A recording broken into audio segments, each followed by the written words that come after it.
Hey guys, welcome back.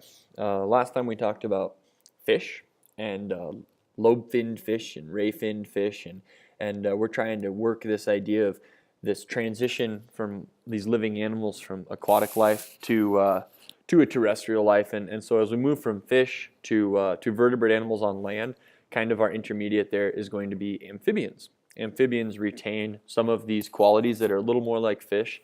A lot of them are going to have gills when they're still embryos.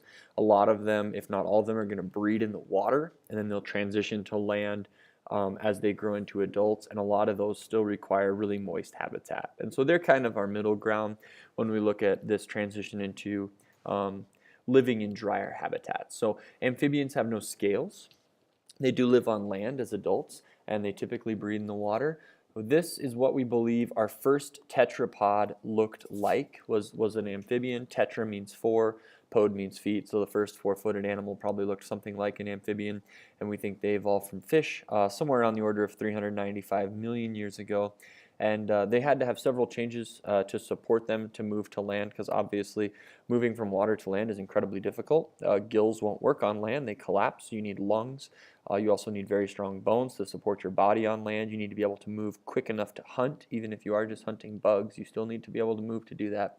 And so we had to have some pretty serious skeletal changes, load-bearing bones, things like hips and pelvis, shoulder joints, those sorts of things need to start bearing a lot more weight.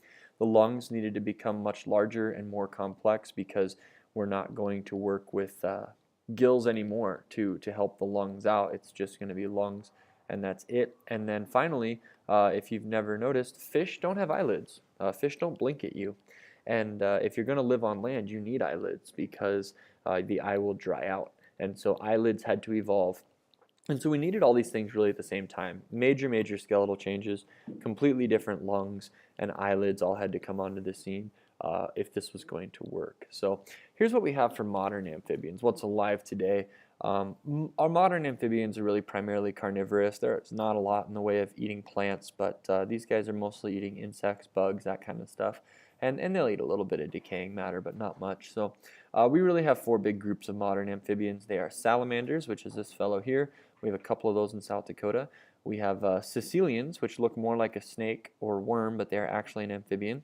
And to my knowledge, there are none of those in South Dakota. They're a super weird animal that pretty much lives underground or underneath of leaf litter its whole life. Frogs, which we do have, of course. And then the drier habitat with the shorter back legs, we have toads. And we have those in South Dakota as well. So frogs and toads are both undergoing metamorphosis, so that's the whole deal where you change your body plan significantly throughout your life. You guys know this from middle school. They start as a tadpole. They grow into the really cool named froglet, and then from froglet they turn into full-grown frog. Which makes a guy wonder, is a big tadpole toad a toadlet or a froglet? I don't know. I hope it's a toadlet. I like the name toadlet.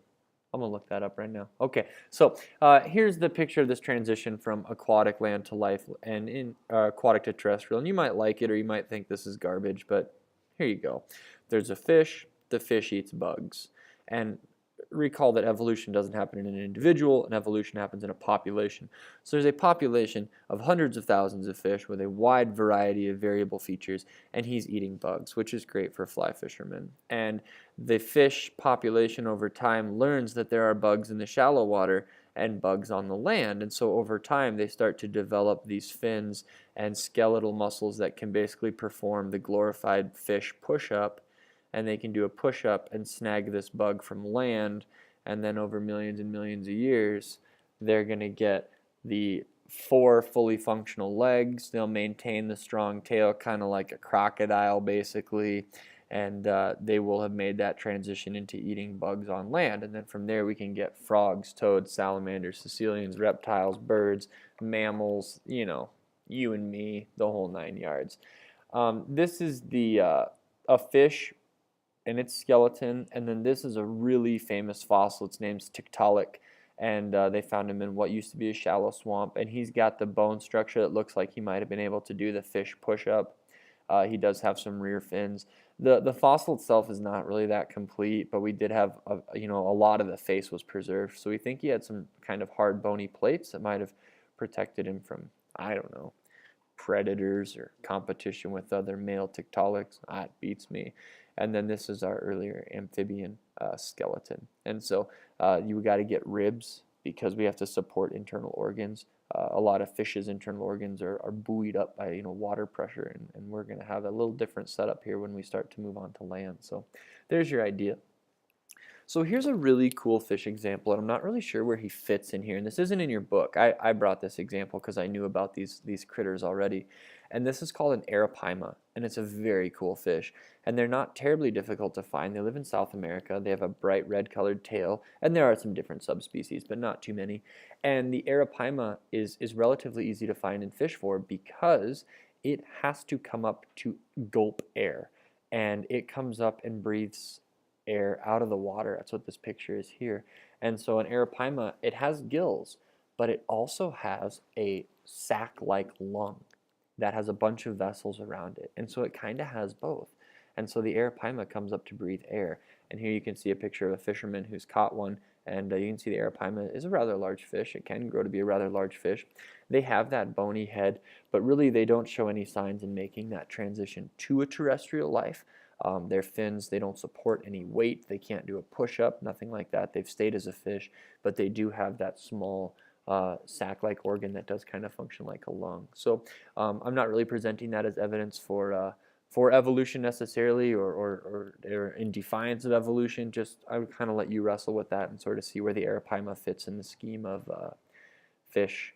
It's a really, really cool animal, and it's got kind of a unique way of breathing. So I thought I'd bring that in to show you. So as our amphibians move on to land, one thing that we've got with amphibians today is we know that their diversity is declining. And amphibians are kind of cool because we can use them as a bit of a canary in the coal mine when it comes to detecting pollutants in our water because they have scaleless skin that is super thin and absorbs a lot of chemicals from the water that they're in. And so it makes them really susceptible to parasites and pathogens. And what might be most interesting to us is the pollutants.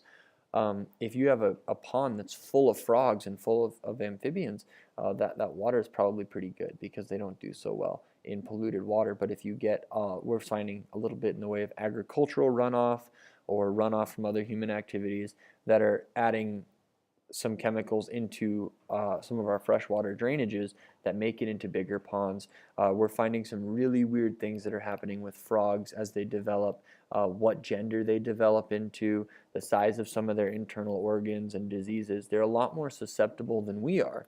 And so we can kind of look at the frog population and see how they're responding to these chemicals as an indicator to how maybe this is a good thing or not a good thing, what we're putting into the water. So amphibians are very useful to us just for purely selfish reasons, just as an indicator of water health. And so that's kind of cool. But their diversity is declining, and part of that is habitat loss. I mean, a lot of human activities cut down on habitats for animals, and that works the same way with mammals as it does with reptiles, as it does with amphibians. And as we develop land into houses or agricultural purposes, and we plow and till and fill drainages and stuff, then obviously that's going to have a negative impact on amphibian diversity. So when we look at amphibians and we start to transition into reptiles, we get a group of animals that we're going to call amniotes. And amniotes are going to live their lives entirely on land. So they're not born with the gills like amphibians are, but rather they're living in dry places like reptiles. So we're thinking like turtles, snakes, crocodiles, birds, things that lay an egg that continues to develop outside of the body, and then the egg hatches. So these animals are going to be born on land, live on land, probably die on land, except for, let's think about this, hold on, sea turtles don't live on land, and crocodiles are kind of mixing land and water. So they're going to have lungs though. None of these guys have gills. And they have a pretty waterproof skin. Turtles, snakes, and crocodiles have a rough, scaly skin, and they have separate sexes throughout the life of the animal. They produce eggs, and the young are hatched in the eggs. And so there's your group of reptiles, amniote reptiles, turtles, lizards, snakes, crocodiles, and birds. Kind of weird to classify birds with reptiles, but there you have it. So this is what an egg looks like. You can kind of break this down as opposed to that first embryo, developing and swimming off with gills like it might in an amphibian. In a reptile, it's going to change the design quite a bit. We still have the embryo, and it has what's called an amnion around the embryo, and there's fluid inside of that that's going to cushion that embryo and allow it to grow. And then attached to the embryo, think it's almost analogous to the human umbilical cord, kind of right in the center of that embryo, is the yolk sac. And the yolk sac is food, protein, fat, water, digestible food for the embryo. And so as the embryo grows, the yolk sac becomes smaller because the embryo is digesting its contents. And so the yolk of an egg, when you cook an egg like for breakfast, the yellow thing, that's what that's for. It's just usually not attached to an embryo. If you get your chicken eggs from like a functioning farm, then it might very well have a small red embryo in it, but the eggs that we get from the grocery store don't have any embryos in them, but that's what the yolk is for.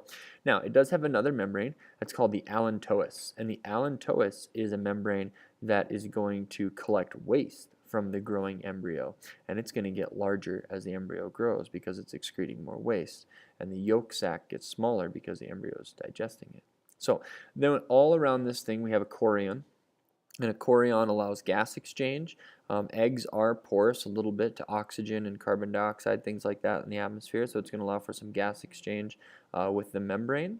And then outside of that is going to be the egg albumin, which is a fluid that suspends the embryo and the chorion, and the albumin will become a little bit smaller as the embryo grows and consumes most of that space in the egg. And then the very outside is the shell, which you're all familiar with. Some of these are kind of leathery, like in snakes, and some of these are very hard, like in chickens and birds. But the design for the embryo and its nutrition is very, very similar across all of these.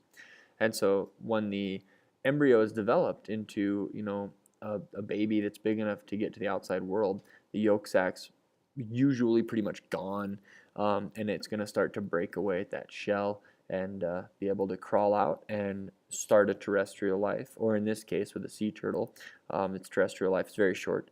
Get to the ocean without being eaten and start an aquatic life. But a lot of these guys, snakes and lizards, they're going to start a terrestrial life after they hatch. So amniote evolution, when we look at the change from the gills and the aquatic life of the amphibian young to the land-based lungs and egg development that we get in reptiles, we group dinosaurs in as a reptile group. And we think that birds branched off from a dinosaur lineage, like we've already talked about a little bit during that Jurassic time frame, and that dinosaurs became completely extinct by the Cretaceous period, but for some reason the birds did not. And so we don't know if that was the feathers, keeping them insulated in a cooler environment that might be a lot tougher on a large reptile. But one of the things that feathers is really good at is, even if you can't fly with them, they are good insulation.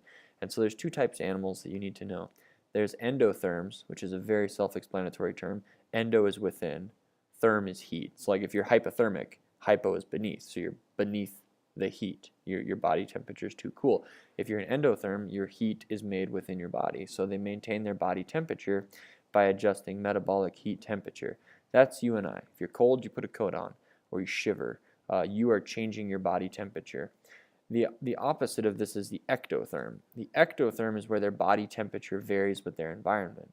So like a lizard that has to bask in the sun before it can move very quickly, it doesn't heat itself up with metabolic heat, but its environment heats it up. And so in the summertime, the lizard becomes very warm. And in the fall, the lizard becomes cool. And in the winter, it'll probably hibernate because it's too cold for him to be out and about and hunt successfully. And so if we look at dinosaurs and birds coming from dinosaurs, we kind of have this idea that perhaps they became endothermic because the large reptiles, like the dinosaurs, were likely ectothermic, but the ones with feathers that eventually became birds were probably endothermic, and those soft feathers helped insulate them against the cool environment and gave them a bit of an advantage. So that takes us to reptiles, which is where we're going to stop. We will save reptiles for the next one. So thanks for your time.